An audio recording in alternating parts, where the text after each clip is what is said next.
अस्सलाम वालेकुम। अच्छा जी, हमारी मार्केट रिस्क में इंटरेस्ट रेट रिस्क मैनेजमेंट को लेके टूल्स पे बात हो रही थी। हमने फॉरवर्ड रेट एग्रीमेंट्स डिस्कस किए थे परसों। कल हमने इंटरेस्ट रेट फ्यूचर्स पे बात की थी कि इंटरेस्ट रेट फ्यूचर्स की मदद से हम इंटरेस्ट रेट रिस्क को कैसे हेज कर सकते हैं, कैसे मैनेज कर सकते हैं। उसमें हमने डिफरेंट केसेस देखे थे, डिपॉजिट्स के भी और लोन के भी। हेज का मैकेनिज्म वर्किंग 3 स्टेप्स में चलती है। एक, जिस दिन आपने कैश बजट बनाया और आपको पता लगा आपको फ्यूचर में लोन लेने की या डिपॉजिट करने की जरूरत है, उस दिन आप हेज सेटअप करते हो। हेज सेटअप में बाय और सेल का फैसला होगा। हेज सेटअप में डेट का फैसला होगा, किस डेट का फ्यूचर एग्रीमेंट चाहिए। हेज सेटअप में नंबर ऑफ कॉन्ट्रैक्ट का फैसला होता है, ठीक है। और ये 3 जब हमने वैल्यूज या डिसीजन ले लिया तो हमारा हेज सेटअप हो गया। फिर हम उस तारीख का इंतजार करते हैं जिस तारीख को हमें एक्चुअल लोन लेना है या डिपॉजिट करना है। और फिर हमने कहा था उस दिन हम इंटरेस्ट रेट फ्यूचर का हेज सेटल करते हैं, ठीक है, सेटलमेंट करते हैं। और सेटलमेंट का हमने जो मेथड पढ़ा था कि हम सेटलमेंट में रिवर्स एग्रीमेंट करेंगे। जैसे हेज सेटअप करते वक्त बाय इंटरेस्ट रेट फ्यूचर किया था तो सेटलमेंट पे सेल इंटरेस्ट रेट फ्यूचर कर देंगे।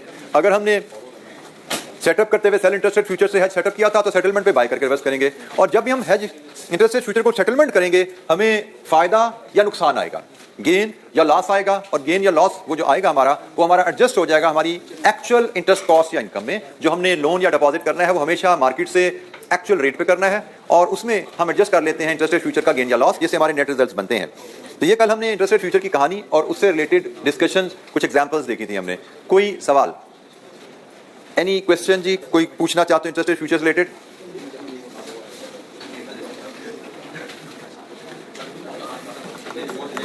अच्छा जी, जिस तरह हमने करेंसी में ऑप्शंस को डिस्कस किया था, इंटरेस्ट रेट रिस्क मैनेजमेंट में भी ऑप्शंस का टूल अवेलेबल होता है।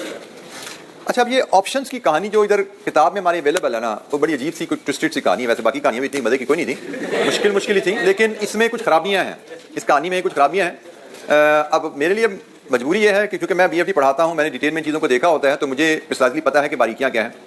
अब यहाँ पे इसमें 2 इशूज़ हैं। ऑप्शंस बेसिकली 2 तरह की होती हैं। इंटरेस्ट रेट की हेजिंग के लिए ऑप्शन 2 तरह की होती हैं, लेकिन हमारी किताब में उन दोनों को मिला के आधा तीतर आधा बटेर बना दिया गया है। कुछ बातें जैसे ऑप्शन करेंसी में हमने पढ़ा था, ओवर द काउंटर भी होती हैं, ऑप्शन ट्रेडेड भी होती हैं। यहाँ पे भी ऐसा ही है, ओवर द काउंटर ऑप्शन भी होती हैं और ट्रेडेड ऑप्शन भी होती हैं। लेकिन इस सवाल में जिक्र किया गया है कि जी ऑप्शन सिर्फ ट्रेडेड होंगी, लेकिन टर्मिनोलॉजीज और मैकेनिज्म जो है वो ओवर द काउंटर ऑप्शन के बीच में डाल दी गई हैं। तो अब इसलिए बड़ा मुश्किल है इनको पढ़ाना, और मैं अब 2 ऑप्शंस के तौर पे आपको पढ़ा नहीं सकता इसको, क्योंकि अब चूंकि जो पेपर सेटर है हमारा, जरूरी नहीं कि उसने भी बीएफडी पढ़ाया हो, तो उसने तो ये किताब देख के ही पेपर बनाना। किताब में जिस अंदाज में नॉलेज दिया गया है मैं उस अंदाज में डिस्कस करूंगा। एक तो है ब्लेंड होना, कुछ पॉइंट इसके कुछ पॉइंट इसके, तो वो तो मैंने ऐसे ही रहने दिए।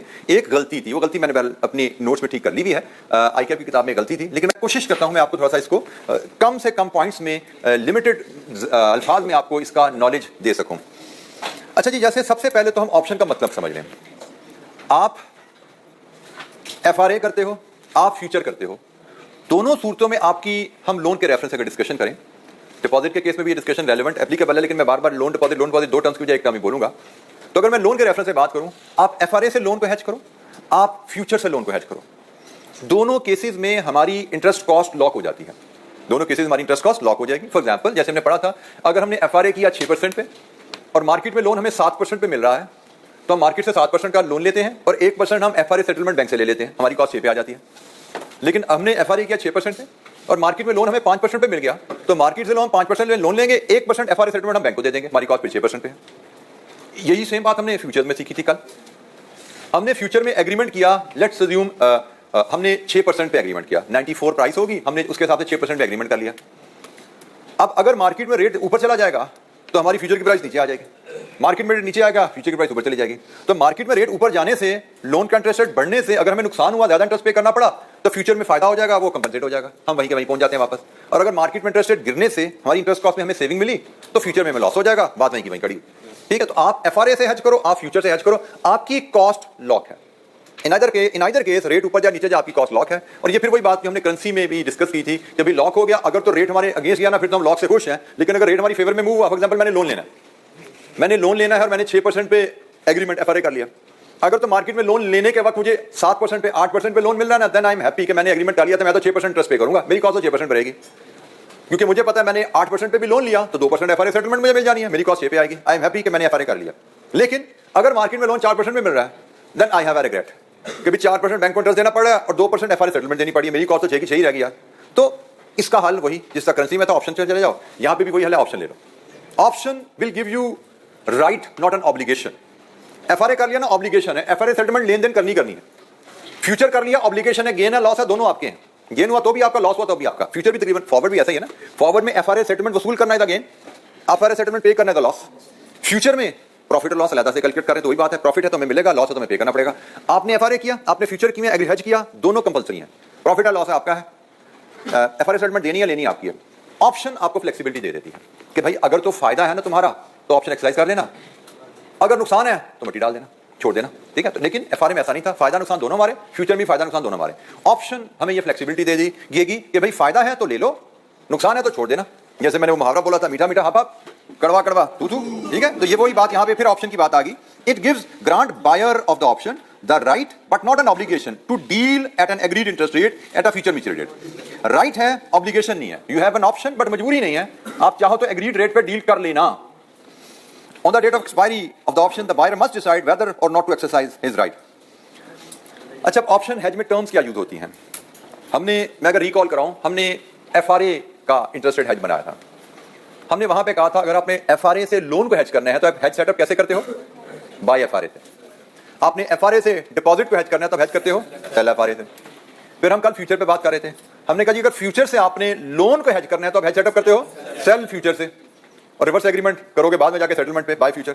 और अगर आपने फ्यूचर से आपने डिपॉजिट को हेज करना है तो हेज सेटअप होता है बाय फ्यूचर से, और मैच्योर सेटलमेंट पे सेल करके क्लोज होता है। अब हम आते हैं ऑप्शन से हेज सेटअप के ऊपर। ऑप्शन से लोन को हेज सेटअप करना, ऑप्शन से डिपॉजिट का हेज सेटअप करना। ऑप्शन से अगर आपने डिपॉजिट का हेज सेटअप करना है, इसका मतलब आप इंटरेस्ट इनकम को हेज करना चाह रहे हो ना, आप इंटरेस्ट इनकम को हेज करना चाह रहे हो, तो इनकम को हेज करने के लिए आप right to buy call option देते हो, और इंटरेस्ट कॉस्ट को हेज करने के लिए आप राइट टू सेल या पुट ऑप्शन देते हो। आपने इनकम को हेज करना है तो बाय इनकम को हेज करने के लिए बाय फ्यूचर होता है फ्यूचर में, तो आप कह सकते हैं कि ये टर्मिनोलॉजी जो है ना, ये फ्यूचर से लिंक हो रही है, ये इंटरेस्ट रेट फ्यूचर से लिंक हो रही है, क्योंकि वहां पे हमने इंटरेस्ट इनकम को हेज करने के लिए बाय किया था ना, तो बाय के साथ लिंक हो जाता है call option is right to buy. और फ्यूचर में हमने इंटरेस्ट पेमेंट को, लोन में हम इंटरेस्ट पेमेंट करते हैं ना, लोन को हेज करने के लिए हमने सेल की टर्म यूज की थी ना, तो सेल से लिंक हो जाता है put option is right to sell. तो आपने ये यहाँ पे एक जो चीज सीखी हमने कि अगर हमने इनकम डिपॉजिट को हेज करना है तो we need to buy call option, अगर हमने लोन को हेज करना है तो we need to buy put option. ये आपकी टर्मिनोलॉजी आ गई ऑप्शन हेज के लिए। मैं फिर रिपीट करूं, एफआरए में लोन हेज होता है बाय एफआरए से, फ्यूचर में लोन हेज होता है सेल फ्यूचर से, और ऑप्शन में लोन हेज हो रहा है बाय कॉल ऑप्शन से। सॉरी, लोन ये है, लोन हेज हो रहा है बाय पुट ऑप्शन से। एफआरए में डिपॉजिट हेज हो रहा है सेल एफआरए से, इंटरेस्ट रेट फ्यूचर में डिपॉजिट हो रहा है बाय इंटरेस्ट रेट फ्यूचर से, और ऑप्शन में डिपॉजिट है जो रहा है बाय कॉल ऑप्शन से। तो बाय फ्यूचर बाय कॉल यहाँ पे, ठीक है। तो बाय फ्यूचर आपका इनकम का टूल है फ्यूचर्स में, और फ्यूचर्स बाय से कॉल, क्योंकि कॉल ऑप्शन बाय के लिए होती है ना, कॉल ऑप्शन के option to buy, put option के ऑप्शन टू सेल। तो आप कह सकते हैं कि आपका जो फ्यूचर की जो टर्मिनोलॉजी है उसी से ड्राइव हो रही है कॉल ऑप्शन की टर्मिनोलॉजी। जो फ्यूचर टर्मिनोलॉजी है डिपॉजिट के लिए बाय फ्यूचर, उसी से ड्राइव हो रही है डिपॉजिट के लिए कॉल ऑप्शन, क्योंकि बाय कॉल। फ्यूचर की टर्मिनोलॉजी है लोन के लिए सेल फ्यूचर, इसी से ड्राइव हो रही है सेल के लिए पुट ऑप्शन। आपकी ड्राइव जो हो रही है टर्मिनोलॉजी हेज की, फ्यूचर की, ऑप्शन की, वो फ्यूचर्स की ही टर्मिनोलॉजी से ड्राइव हो रही है। अच्छा, यहाँ पे एक और टर्म, यहाँ पे शायद मैं स्लाइड में मिस कर गया, लेकिन किताब में हमारे पास अवेलेबल है। दैट टर्म इज, यही वो मिक्सिंग अप जो मैं कर रहा हूं, मिक्सिंग अप आ रही है, यहाँ पे आ रही है कि आपकी जो ऑप्शंस को इंटरेस्ट रेट गारंटी भी कहा जाता है, इंटरेस्ट रेट गारंटी भी कहा जाता है, क्योंकि ऑप्शंस आपको इंटरेस्ट रेट गारंटी कर देते हैं। फॉर एग्जांपल आपने ऑप्शन ली टू डिपॉजिट एट 5%, ऑप्शन ली टू डिपॉजिट एट 5%, आपने ऑप्शन ले ली, इसके बाद you wait till the deposit date, ये भी नॉन डिलीवरेबल है भाई, ठीक है। डिपॉजिट डेट का इंतजार किया, डिपॉजिट डेट पे आपने फैसला करना है कि मैंने ऑप्शन के थ्रू एक्सरसाइज करनी है या नहीं करनी। लेट्स अज्यूम मार्केट में डिपॉजिट चल रहा है 7% का, आपके पास ऑप्शन थी 5% की, मार्केट में डिपॉजिट चल रहा है 7% का, क्या आप ऑप्शन के थ्रू 5% कम लेना चाहोगे? आंसर इज नो, आप मार्केट से 7% कम लेना चाहोगे। इसका मतलब आपकी इनकम 5 से ऊपर चलेगी। लेकिन अगर मार्केट में इनकम मिल रही है 4% पे इंटरेस्ट रेट पे, तो फिर आप ऑप्शन एक्सरसाइज करोगे, 5% पे इनकम लेना चाहोगे। इसका मतलब आपने ऑप्शन जिस रेट पे ले ली, that is your minimum income. ये मेरे ख्याल में स्लाइड हमारी अपडेट नहीं हुई, इसको मैं किताब से हम डिस्कस करते हैं। किताब अपडेटेड है, स्लाइड में शायद अनफॉर्चुनेटली इसको ठीक नहीं कर पाया। हम बात कर रहे थे जी ये, तो कॉल ऑप्शन इंटरेस्ट इनकम के लिए है। It guarantees minimum rate of income, मतलब आपने ऑप्शन इनकम की 5% पे ले ली है, मार्केट में अगर तो रेट 7% पे है तो 7% इनकम कमा लेना, लेकिन अगर मार्केट में रेट 4% पे चला गया तो ऑप्शन के थ्रू मिनिमम इनकम ले लेना आप, ठीक है। तो गारंटी इसलिए इसको हम इसलिए कह रहे हैं कि ये आपको इंटरेस्ट रेट मिनिमम गारंटी कर रहा है डिपॉजिट के केस में, और लोन के केस में मैक्सिमम रेट गारंटी कर रहा है आपको। आपने लोन ऑप्शन ली कि भाई मैं 6% पे लोन लूंगा, अगर तो मार्केट में लोन मिल रहा है लोन लेने के वक्त 5% पे, तो ऑप्शन एक्सरसाइज नहीं होगी, आप मार्केट से 5% पे लोन ले लोगे। लेकिन अगर लोन लेने के बाद मार्केट में लोन मिल रहा है 7% पे, तो आप ऑप्शन के थ्रू 6% पे लोन ले लोगे। इसका मतलब ऑप्शन लेने की सूरत में आपका इंटरेस्ट रेट 6% से ऊपर नहीं जाएगा, तो गारंटी होगी मैक्सिमम रेट ऑफ इंटरेस्ट की, ठीक है। सो इसको इसलिए इंटरेस्ट रेट गारंटी भी कहा जाता है। वैसे यहाँ पे तो लिखा हुआ है कि ऑप्शन और interest rate futures are traded, yes interest rate option interest rate futures are traded, लेकिन there are over the counter options as well, इसको यहाँ पे डिस्कस नहीं किया गया। तो फिलहाल मुझे लगता है कि आपको जो चीजें याद रखनी है इसमें से जो पिक करनी है कि option grants the buyer option the right but not the application to deal at an agreed rate in future maturity date, एक ये बात। एक call option right to receive के लिए, पुट ऑप्शन राइट टू पे के लिए, और options on future are traded, that's it. ये जो हाईलाइट मैंने कर दिया ये पॉइंट्स आपको याद रख लेने हैं, और बाकी इसका मैकेनिज्म है जिसको हम डिस्कस कर लेते हैं।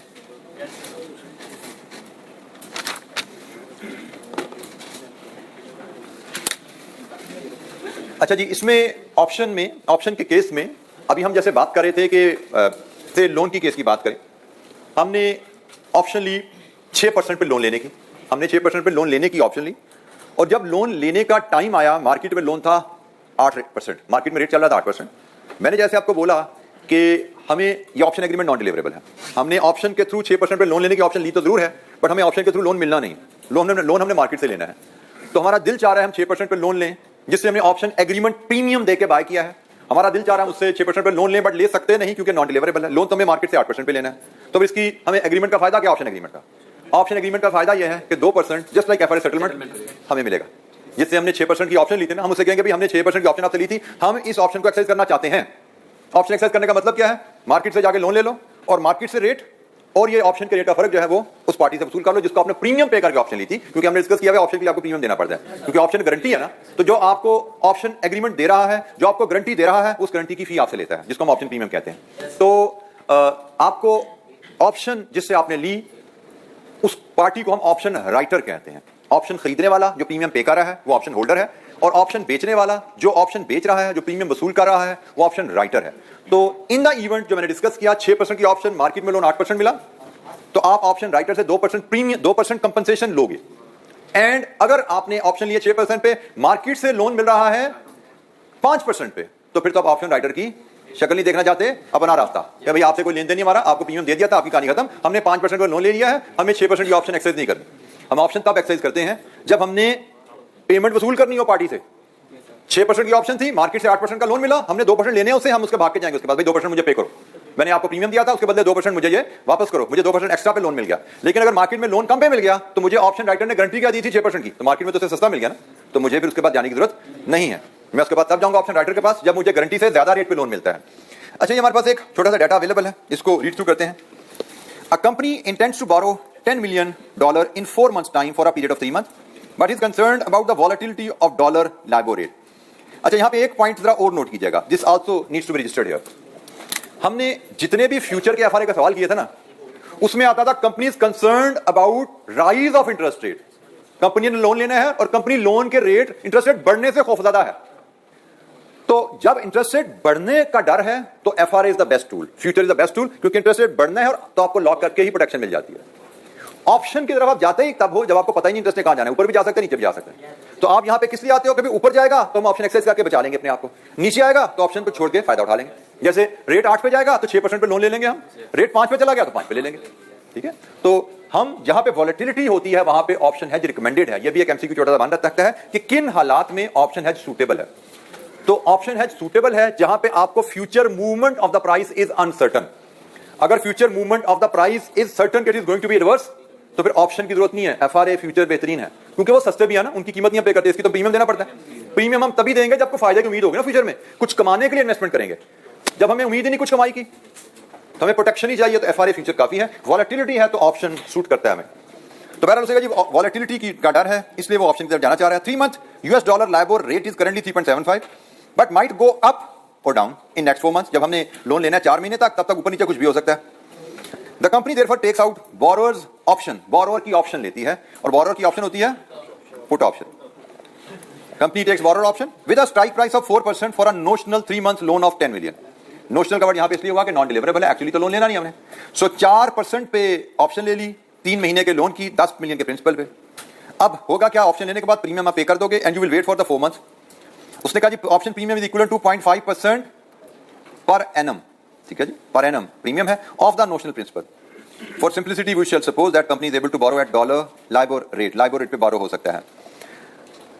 अब हमें ये दो कहानियां बताई गई हैं, एक 3 महीने बाद 4 महीने बाद इंटरेस्ट रेट 6 पे चला जाए, 4 पे चला जाए। हमने ऑप्शन किस रेट पे लिया 4%। अब जरा तो जैसे देख लीजिएगा, हमने लोन की ऑप्शन ली है 4% पे।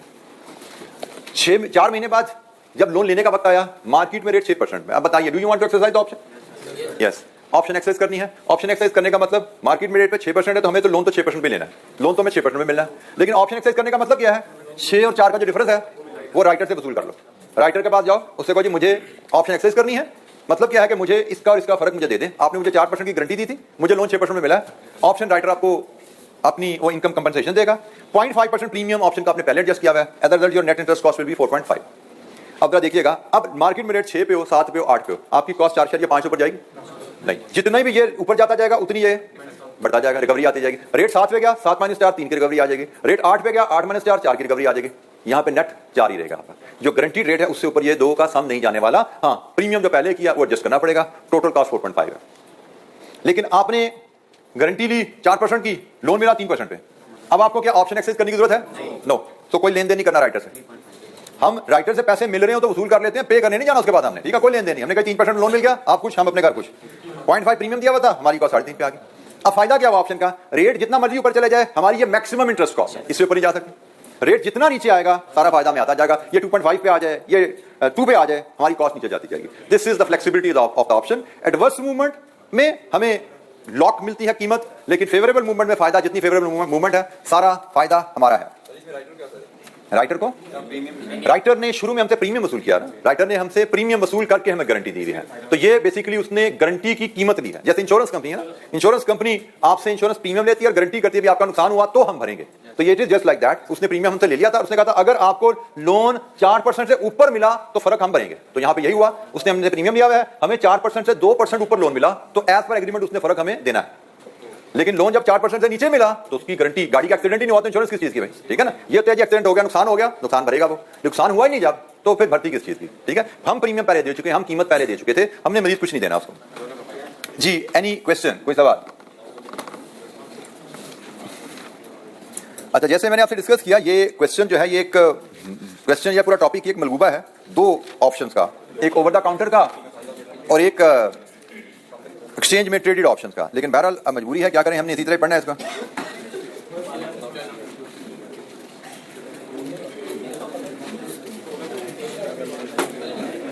अच्छा जी, हमने लोन के रेफरेंस से ये एक केस डिस्कस किया। लोन के रेफरेंस से एक केस हमने डिस्कस किया। अब हम क्या करते हैं कि हम डिपॉजिट के रेफरेंस से एक केस डिस्कस करते हैं, और वो क्वेश्चन नंबर 6 पे हम आते हैं। पेज 438 पे आइए जरा, पेज 438 पे,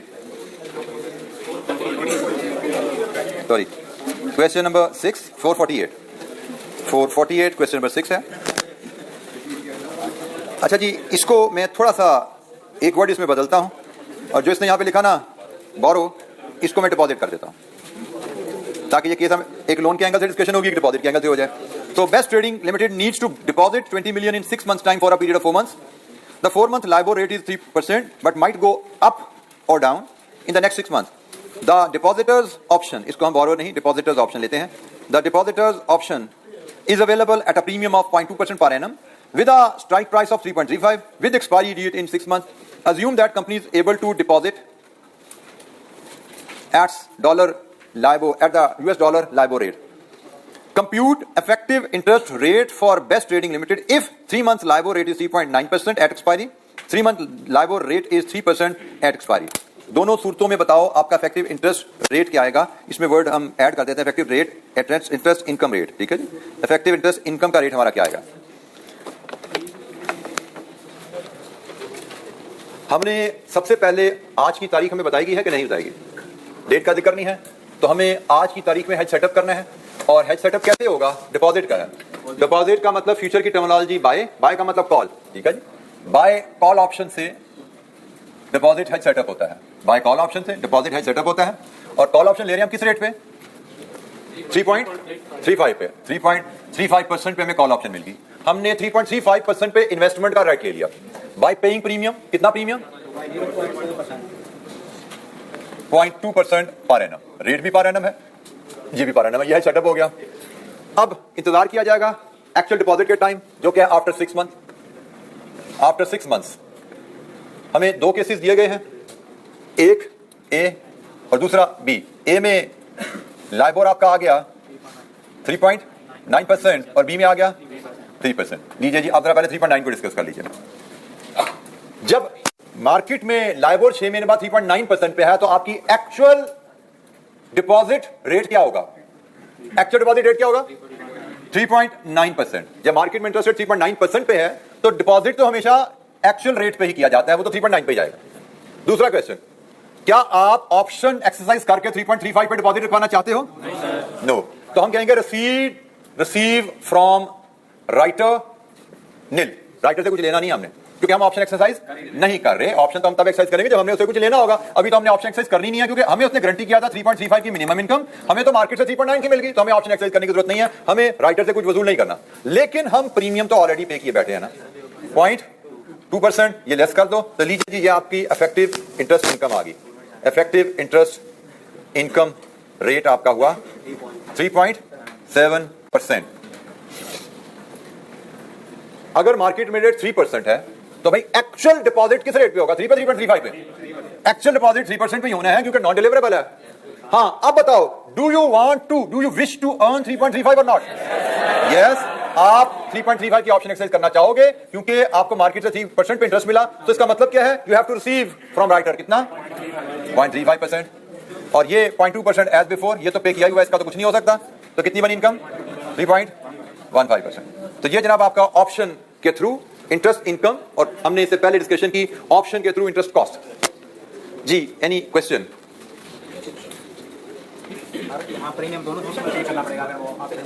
प्रीमियम तो बेटा आपने यहां पे कर दिया भाई, प्रीमियम तो आपने आज पे कर दिया। ये कहानी कब की है, 6 महीने बाद की। प्रीमियम तो आपने अपफ्रंट पे किया है, प्रीमियम पे करके तो गारंटी मिली है आपको, तो उस गारंटी की बेसिस पे ये फैसला कर रहे हो कि भाई मुझे पैसे नहीं चाहिए, मुझे पैसे चाहिए। जी, एनी क्वेश्चन। अच्छा जी, एक रिक्वायरमेंट नोट कीजिए जरा, इसकी एक्सटेंशन में ये मैंने टेबल बनाया हुआ है, ये टेबल बनाया हुआ है मैंने परसेंटेज में। इस पूरे टेबल को रुपीज इन मिलियन में कन्वर्ट कर दीजिए। पूरे टेबल को, ये सारी वैल्यूज के against rupees in million figure लिखिए, मुझे लिख के दीजिए। इस पूरे टेबल को, दोनों कॉलम्स को रुपीज इन मिलियन में कन्वर्ट कीजिए। चल, डॉलर को रुपीज में कन्वर्ट कर सकते हैं।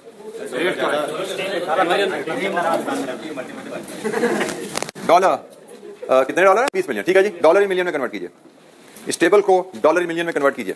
ये भी हमारी रिक्वायरमेंट हो सकती है कि डॉलर इनकम बताइए, डॉलर कॉस्ट बताइए क्या आ रही है लोन के ऊपर ऑप्शन हेज के थ्रू। ख्याल करना है कि आपका डिपॉजिट पीरियड 4 मंथ्स है, तो आपकी तमाम अमाउंट्स 4 मंथ्स के लिए कैलकुलेट होनी है।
ना, ठीक है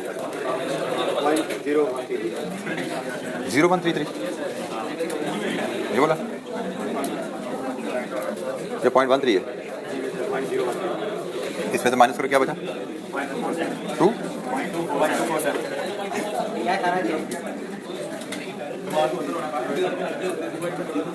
ये क्या बना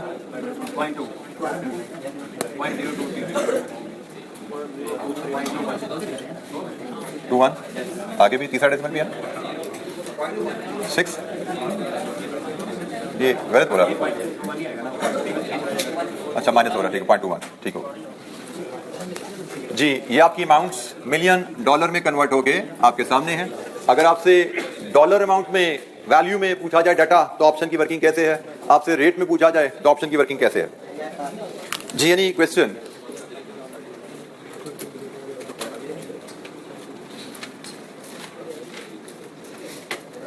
आप जब लोन को हेज करने के लिए पुट ऑप्शन बाय करते हो तो it guarantees you maximum interest cost, और जब डिपॉजिट को हेज करने के लिए आप कॉल ऑप्शन बाय करते हो तो it guarantees you minimum interest income. क्योंकि ऑप्शन के थ्रू इंटरेस्ट रेट गारंटी हो रहा होता है इसलिए इसको इंटरेस्ट रेट गारंटी भी कहा जाता है। इस केस में ये डिपॉजिट का केस हमने बना के डिस्कस किया, ये लोन का केस आप ये question as it is loan के केस के लिए भी डिस्कस हो सकता है, वो आप अपनी असाइनमेंट में रखो। इसको हम अगर इनकम के तौर पे देख रहे हैं तो अब इंटरेस्ट रेट 3 की बजाय 1 पे आ जाए, हमारी इनकम इससे नीचे नहीं जाएगी, हमारी इनकम 3.15 से नीचे नहीं जाएगी, मिनिमम इनकम गारंटीड है। हाँ, अगर इंटरेस्ट रेट बढ़ता जाए तो हमारी इनकम बढ़ती जाएगी, उस पर कोई लिमिट नहीं है, उस पर कोई बार नहीं है, कोई रिस्ट्रिक्शन नहीं है। इनकम नीचे नहीं जा सकती। डिपॉजिट के केस में मिनिमम इंटरेस्ट इनकम गारंटी होगी है, और लोन के केस में ऑप्शन के through maximum interest cost guarantee हो जाती है जी। Any question?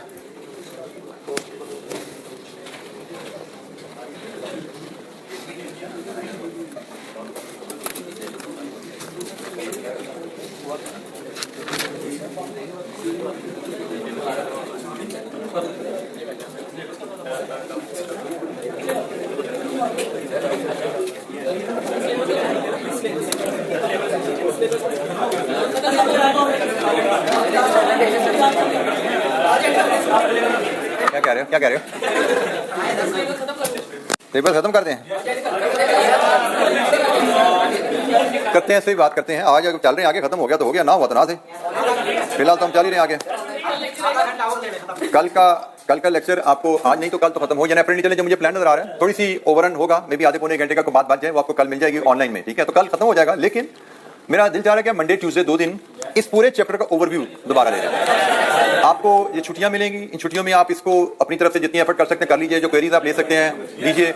मंडे ट्यूसडे को हम रेगुलर टाइम पे ही मिलेंगे, जिसमें इस पूरे चैप्टर का ओवरव्यू हम लेंगे। मैं आपको पूरा वॉक थ्रू कराऊंगा सारे स्टेप से, क्विक इलस्ट्रेशंस के थ्रू, और आपके जो क्वेश्चंस होंगे अगर तो वो आप मुझसे पूछे जाइएगा। आई ट्राई टू एड्रेस दोस। तो कल लेक्चर ये हमारा सेशन कंप्लीट हो जाएगा, लेकिन मंडे ट्यूसडे हम मिलेंगे इंशाअल्लाह। वेडनेसडे की जरूरत पड़ी तो वेडनेसडे को भी मिलेंगे, कोई इशू नहीं। नेक्स्ट पूरा वीक हमारे पास है स्पेयर में। अच्छा जी, अब मार्केट रेट रिस्क कमोडिटी, हमने मार्केट रेट रिस्क करेंसी का पढ़ा और उसका टूल देखे। करेंसी में हमने कौन कौन से टूल पढ़े थे? Forward rate agreement, money market, futures, option. फिर हमने market rate risk interest rate के लिए पढ़ा, FRA, फ्यूचर, ऑप्शन। अब मार्केट रेट रिस्क कमोडिटी का आ गया। कमोडिटी का मार्केट रेट रिस्क क्या है कि आप जो रॉ मटेरियल खरीदते हो या जो फिनिश प्रोडक्ट बेचते हो, उनकी प्राइसेस बदलने से आपके प्रॉफिट्स पे असरात आएंगे। रॉ मटेरियल महंगा हो गया, प्रॉफिट्स गिर जाएंगे। फिनिश प्रोडक्ट की प्राइस गिर गई, प्रॉफिट गिर जाएंगे। तो you are afraid of the changes in commodity prices, because commodity prices में चेंजेस आपके बिजनेस को इफेक्ट करती हैं। तो कमोडिटी प्राइसेस को हेज करने के लिए, उनके रिस्क को, उनकी मूवमेंट के इफेक्ट को बचने के लिए हमारे पास क्या टूल्स अवेलेबल हैं? एक फॉरवर्ड कॉन्ट्रैक्ट और एक फ्यूचर कॉन्ट्रैक्ट। बेटा, हम इन्फ्लेशन से बचने की बात नहीं कर रहे, हम रिस्क से बचने की बात कर रहे हैं। इन्फ्लेशन से आपके साथी का सवाल है क्या हम इन टूल्स की मदद से इन्फ्लेशन से बच सकते हैं? तो भाई, आप परचेज करते हुए इन्फ्लेशन की वजह से प्राइसेस में इजाफे से बचना चाह रहे हो, लेकिन आप सेल करते हुए क्या इन्फ्लेशन की वजह से प्राइसेस में इजाफे से बचना चाहते हो? तो यहां पे नहीं मीठा मीठा चलेगा, ठीक है? यहां पे साफ पूरा पूरा चलेगा कि आपको इन्फ्लेशन से, जहां कीमतें बढ़ेगी मटेरियल की, तो वहां से इन्फ्लेशन से आपकी फिनिश गुड्स की कीमतें भी तो बढ़ी होती है ना। तो आप इन्फ्लेशन से नहीं बच रहे, आप अनसर्टेनिटी को खत्म कर रहे हो, क्योंकि फॉरवर्ड कॉन्ट्रैक्ट में इन्फ्लेशन के फैक्टर को बिल्ट इन किया जाता है। कमोडिटी का फॉरवर्ड जैसे है क्या? मुझे एक कस्टमर ने ऑर्डर दिया और मुझे पता है उस customer, for example I am operating a flour mill, मैं आटे की मिल चला रहा हूं, मुझे गंदम चाहिए उसके लिए। कस्टमर ने ऑर्डर किया जी मुझे आप आज से 3 महीने बाद 10 टन आटा सप्लाई करेंगे। 3 महीने बाद से अगस्त सितंबर अक्टूबर में आटा देना है, तो मुझे अक्टूबर में गंदम चाहिए होगी। मेरे पास लेट्स अज्यूम गंदम अवेलेबल नहीं है, मैं अक्टूबर में गंदम खरीद के आटा बनाना चाहता हूं, लेकिन इशू क्या है, कस्टमर मुझे आज प्राइस मांग रहा है, मैंने गंदम खरीदनी है अक्टूबर में, तो हल क्या है, फॉरवर्ड रेट एग्रीमेंट। मैं आज किसी गंदम के सप्लायर से एग्रीमेंट कर लूं कि भाई मुझे अक्टूबर में 10 टन गंदम चाहिए, कितने की दोगे, आज रेट एग्री कर लो। अब जो मेरा सप्लायर है जब वो मुझे अक्टूबर का रेट दे रहा है, वो तो सारी इन्फ्लेशन फैक्टर सारे दिन में रखेगा कि यार अक्टूबर में अंदाजन गंदम चली जाएगी 250 रुपए पे, अंदाजन वो अंदाजा लगाएगा, जो भी उसके फैक्टर्स हैं, जो भी उसका तरीका है, उस अंदाजे की बेस पे वो मुझे रेट ऑफर कर देगा। उस डेफिनेटली उस अंदाजे में इन्फ्लेशन का असर है, वो मुझे अंदाजा के मुताबिक रेट दे देगा कि भाई 250 से मैं आज से एग्रीमेंट करने पर तैयार हूं। अब मैं इन्फ्लेशन से नहीं बच रहा, मैं कीमत को लॉक कर रहा हूं कि भाई मैं आज एग्रीमेंट कर लूंगा तो अक्टूबर में रेट 270 है, 250 है, मेरी तरफ से मेरी सेट पे कुछ नहीं पड़ेगा, मुझे तो आज रेट लॉक हो गया ना। मैं उसी रेट की वर्किंग के हिसाब से प्राइस बना के कस्टमर को कोट कर दूंगा कि भाई मैं अक्टूबर में 250 के हिसाब से गंदम खरीदूंगा, उसका आटा बनाऊंगा, तुम्हें मैं 300 रुपए के हिसाब से आटा बेचूंगा। मैंने उधर भी एग्रीमेंट कर लिया, इधर भी एग्रीमेंट कर लिया, मेरा 50 रुपए इनकम लॉक होगी। ठीक है, फॉरवर्ड रेट एग्रीमेंट के थ्रू मैंने अनसर्टेनिटी खत्म की है, मैं इन्फ्लेशन से नहीं बच रहा, मैं कीमत के उतार चढ़ाव के असरात से बच रहा हूं। तो forward rate agreement is as simple कि हमने एग्री कर लेना है सप्लायर के साथ, आज हम एंटर होंगे एग्रीमेंट में now for settlement at an agreed future date, और it could be between 2 dates, ये भी हो सकता है। फॉरवर्ड रेट एग्रीमेंट किसी स्पेसिफिक डेट के बारे में हो सकता है या 2 डेट्स के दरमियान हो सकता है जी। जैसे मैं कहूं जी मैं आपसे 25 अक्टूबर को गंदम खरीदूंगा, या मैं आपसे 20 अक्टूबर से 31 अक्टूबर के दरमियान गंदम खरीदूंगा, तो 2 रेट्स के दरमियान या किसी खास डेट पे रेट एग्री हो गया आज, फ्यूचर डेट या पीरियड के ऊपर। It is an over the counter, forward rate agreement over the counter होता है, मतलब 1 to 1 पार्टी से एग्रीड होता है। इस केस में बायर और सेलर के दरमियान क्वांटिटी एग्रीड है, कितने टन, कमोडिटी गंदम चावल क्या है, डिलीवरी डेट या पीरियड डिफाइंड है, और रेट एग्रीड है, ये आपका फॉरवर्ड रेट एग्रीमेंट हो गया। तो forward rate agreement is very simple कि भाई फलानी तारीख या फलानी 2 तारीखों के दरमियान इतनी क्वांटिटी इस कमोडिटी की इस रेट पे, ये चीजें लिखी, साइन हो गया, लॉक हो गया, बाइंडिंग एग्रीमेंट हो गया। इसकी छोटी सी एक स्टोरी हम पढ़ लेते हैं फॉरवर्ड रेट एग्रीमेंट से रिलेटेड, पेज 438 की बॉटम पे, जस्ट वॉक थ्रू कर लेते हैं स्टोरी से। सिंपल सा केस है, A sugar producer estimates 14.55 tons of sugar will be available for sale in 3 months time. अब ये देखिए, ये प्रोड्यूसर है, शुगर प्रोड्यूसर है, शुगर प्रोड्यूसर ने शुगर बना के बेचनी है। कमोडिटी फॉरवर्ड एग्रीमेंट बायर भी करते हैं, सेलर भी करते हैं। जैसे मैं गंदम के सप्लायर से एग्रीमेंट टू बाय कर रहा हूं, तो गंदम का सप्लायर एग्रीमेंट टू सेल कर रहा है, दोनों फॉरवर्ड एग्रीमेंट है। तो estimate 4.55 tons of the sugar will be available for sale in 3 months time. The following are the relevant information. Price needs to be hedged is 120,000 per ton. आज की price तो 1,20,000 पर टन है। Forward contract on 1 ton of sugar with 3 months of expiry is available 130,000। 1 month कितने महीने बाद की expiry, 3 months expiry में जो हमें फॉरवर्ड कॉन्ट्रैक्ट मिल रहा है वो मिल रहा है 1,30,000 टन पे। The producer will sell 14.55 ton sugar at 130,000 as in the forward contract any quantity can be agreed between the parties. मतलब स्पॉट चल रहा था 1,20,000 का टन, 3 month फॉरवर्ड में 1,30,000 का टन रेट चल रहा था मार्केट में, तो प्रोड्यूसर ने एग्रीमेंट टू सेल कर लिया कि मैं 3 महीने बाद 1,30,000 टन के हिसाब से इतनी शुगर बेचूंगा। क्वांटिटी जितनी मर्जी एग्रीमेंट कर लो, एफआरए ओवर द काउंटर है, किसी भी क्वांटिटी के ऊपर एग्रीमेंट हो सकता है, 1 ton 2 ton 5 ton 2.5 ton 6 ton 15 ton, किसी भी क्वांटिटी का एग्रीमेंट हो सकता है। सो 3 month फॉरवर्ड रेट मिला, उस पर एग्रीमेंट हो गया सेल का। अब लेट्स अज्यूम 3 महीने बाद प्राइस है मार्केट की 145, इस प्राइस का कोई असर पड़ना है एग्रीमेंट के ऊपर? कोई असर नहीं पड़ेगा, मार्केट की प्राइस जहां मर्जी हो, प्रोड्यूसर ने 1,30,000 के हिसाब से शुगर बेचनी है, क्योंकि forward agreement is binding on buyer and the seller. Rate 145 पे है तो भी सेलर ने बेचनी है, रेट 120 पे आ गया तो भी बायर ने खरीदनी है 130 पे। ना सेलर ये कह सकता है कि मैं 145 पे मार्केट में बेचूंगा, आपको नहीं मैंने देनी, क्योंकि बाइंडिंग एग्रीमेंट है।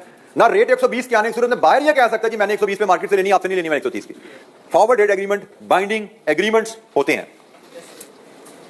So producer have to deliver 14.55 tons of sugar at 130 per ton. The producer could not gain the rise in price but will be able to lock at 130. ये है नुकसान या फायदा एफआरए का। रेट 130 पे lock हो जाता है एफआरए से, एफआरए लॉक्स द रेट, वो करेंसी का एफआरए है, वो इंटरेस्ट रेट का एफआरए है, वो कमोडिटी का एफआरए है, वो रेट को लॉक करता है।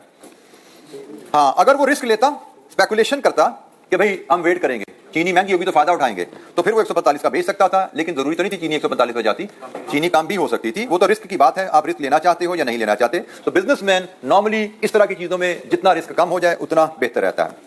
So commodity forward is a very straight forward simple discussion. Commodity future, ये फ्यूचर वही कहानी है जैसे हमने करेंसी के फ्यूचर पढ़े थे, नहीं जैसे हमने इंटरेस्ट रेट के फ्यूचर पढ़े थे। ये कहानी बिल्कुल वही है जैसे हमने इंटरेस्ट रेट के फ्यूचर पढ़े थे। Non deliverable contract, has setup होगा, रिवर्स एग्रीमेंट से हैज क्लोज होगा और फ्यूचर पे गेन या लॉस आएगा। नॉन डिलीवरेबल है तो बाइंग सेलिंग मार्केट में होगी और वो गेन लॉस एडजस्ट होगा। जैसे हमने इंटरेस्ट रेट में पढ़ा था, हैज सेटअप किया गया, हैज सेटल कर दिया गया, सेटलमेंट पे गेन लॉस आ गया और मार्केट में आपने अपनी ट्रांजैक्शन की और एडजस्टमेंट की। वहां पे यहां पे भी बिल्कुल वैसी कहानी है।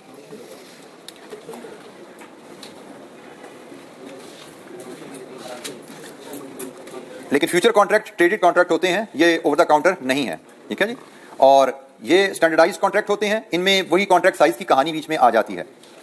हम इसी की कहानी अब ये जो शुगर प्रोड्यूसर की पड़ी थी, ये फ्यूचर के रेफरेंस से डिस्कस करते हैं। Suppose producer estimate 14.55 ton of sugar will be available for sale in 3 months. The following prices are relevant. Spot चल रहा है 1,20,000। Future contract of 1 ton sugar with 3 month expiry is 130। Producer will sell 15 contract. Round off होंगे ना। अगर contract 1 ton का है, 1 ton का contract है, आपने 14.55 टन शुगर बेचनी है, तो आप राउंड ऑफ करके 15 कॉन्ट्रैक्ट शुगर बेचोगे। फ्यूचर कॉन्ट्रैक्ट है, राउंडिंग ऑफ होगी। अब आप 14.55 टन का एग्रीमेंट नहीं कर सकते। एफआरए में 14.55 टन का एग्रीमेंट था, यहां पे राउंड ऑफ करके 15 कॉन्ट्रैक्ट्स होंगे आपके बेचने के।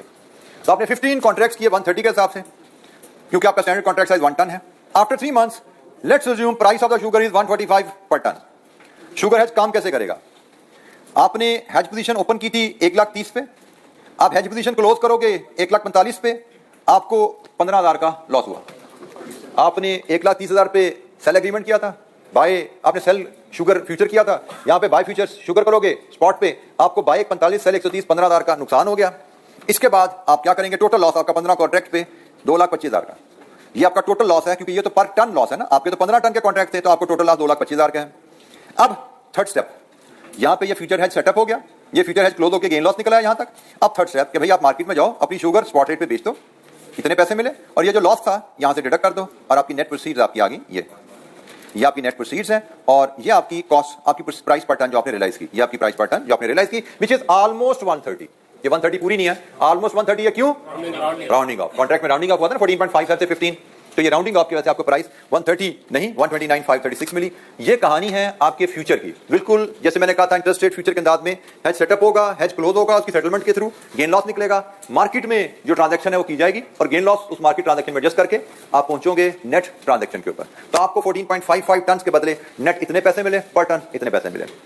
फ्यूचर कॉन्ट्रैक्ट बाय के हैं, सेल के हैं, इसी अंदाज में ऑपरेट करेंगे। आपने अगर एग्रीमेंट टू बाय किया होगा तो एग्रीमेंट टू सेल करके क्लोज होगा, गेन लॉस निकल आएगा। जी एनी क्वेश्चन?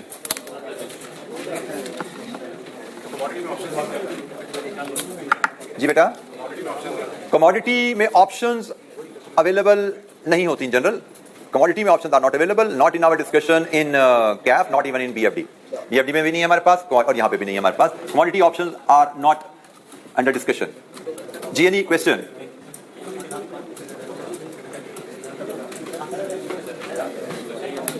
अच्छा जी, ये हमने एक सेल के रेफरेंस से एक केस थोड़ा सा डिस्कस किया।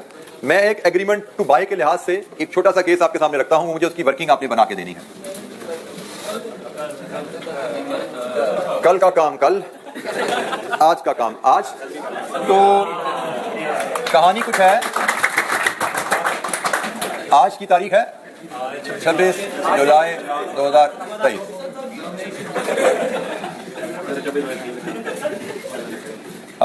Raw material to be procured, to be purchased in 3 months, say 85 tons. Current price is say 5 lakh rupees per ton.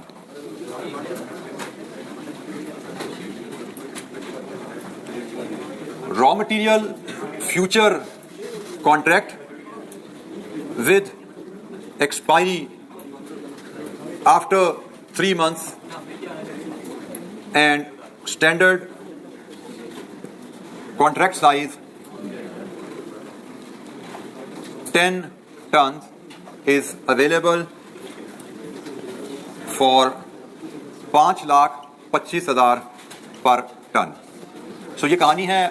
आज हमें चाहिए 3 महीने बाद हमें चाहिए 85 टन। आज की प्राइस 5 लाख है। हमें फ्यूचर कॉन्ट्रैक्ट मिल रहा है जिसकी एक्सपायरी 3 महीने के बाद है, 10 टन के स्टैंडर्ड साइज 5,25,000 पे, और हमारी रिक्वायरमेंट है calculate total cost of procurement if after 3 months raw material price moves to 5,50,000 पर टन। जी जनाब, ये एक छोटी सी इलस्ट्रेशन बिल्कुल इन्हीं लाइन पे, जैसे हमने सेल की हैज बनाई थी उसी लाइन पे आपको परचेज की हैज बना के मुझे टोटल कॉस्ट ऑफ प्रोक्योरमेंट बतानी है। आपकी टोटल कॉस्ट ऑफ प्रोक्योरमेंट क्या होगी 3 महीने बाद, अगर रॉ मटेरियल की प्राइस पर टन आपकी 5,50,000 पे आ जाए।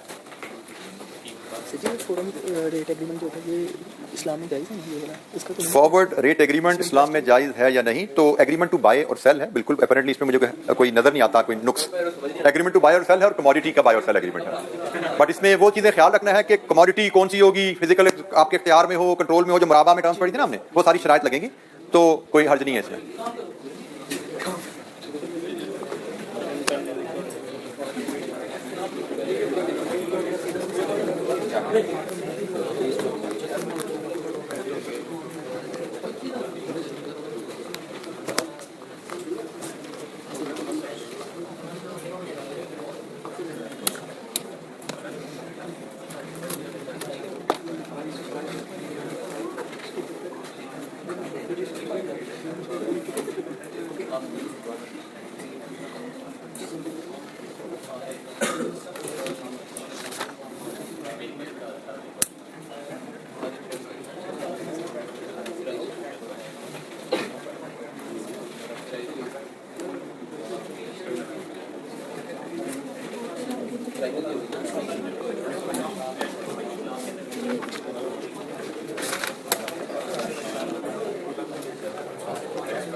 जी जनाब, आपने हेज करना है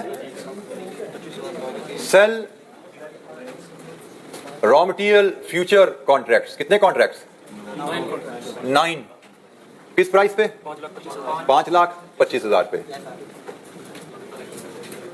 या आपने आज हेज सेटअप कर लिया, 9 कॉन्ट्रैक्ट सेल कर दिए, इसके बाद 3 महीने बाद आपने हेज पोजीशन क्लोज करनी है और उस पर नफा नुकसान देखना है, तो आपने सेल, सॉरी ये बाय था, माय मिस्टेक, बाय। आपने बाय किया 5.25 का, बाय फ्यूचर कॉन्ट्रैक्ट किया था 5.25 का, और आपने 3 महीने बाद इसको क्लोज करना है उसके बाद के रेट पे, तो आप सेल करेंगे फ्यूचर कॉन्ट्रैक्ट 5,50,000 पे। आपको आया गेन कितना है? 25,000 रुपीज पर टन, और आपने कॉन्ट्रैक्ट्स लिए हुए हैं 9, तो आपको 9 कॉन्ट्रैक्ट्स पे गेन आया, तो टोटल गेन कितना हुआ? 2,25,000 का गेन आया। इसके बाद आप जाएंगे मार्केट में, और मार्केट में एक्चुअली प्रोक्योरमेंट करेंगे 550 पे। Actual cost of purchase 5,50,000 into 85 ton. आप खरीदने 85 है, कितने जनाब रुपीज मिलियन में बोल दीजिएगा?